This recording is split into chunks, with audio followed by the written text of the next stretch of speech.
I'm Dan McClure. I'm the lead level designer for Empire Earth 2.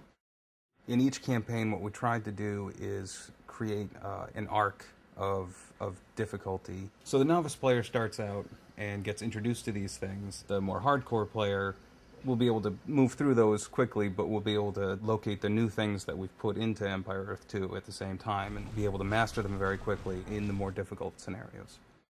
The scope of Empire Earth 2 is huge. We've got 14 civilizations, 15 different epics, and 4 different regions. In the Western region, we have 5 civilizations. In the Far Eastern region, 3. The Middle Eastern region, 3. And the Mesoamerican region, we have 3 civilizations. So we try to be as balanced as possible as far as what the advantages and disadvantages are of playing in any one of these civilizations. And at the same time, by having them in these regional groupings, we also tried to give them some distinctive cultural flavor.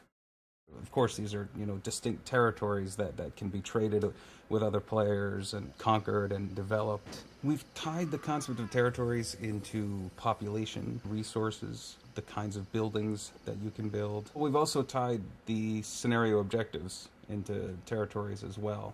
So certain territories mean more than others. Basically created a new way of thinking about how to progress through a scenario.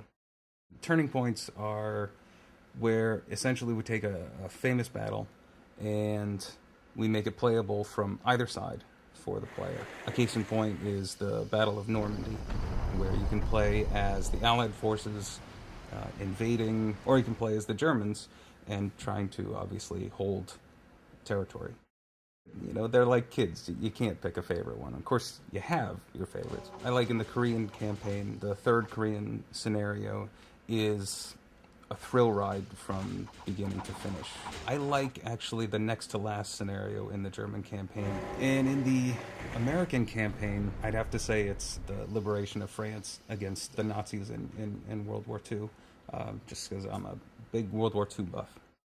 Each civilization has, obviously, its own unique set of units. For instance, if you play the Germans, you'll have access to Teutonic Knights. The buildings in Empire Earth 2 are also regionally flavored. We tried to use some historic buildings as inspiration for our wonders. Each region has its own set of wonders that it can build. For instance, a Western civilization can build the Pentagon, and the Middle Eastern civilization can build the Sphinx.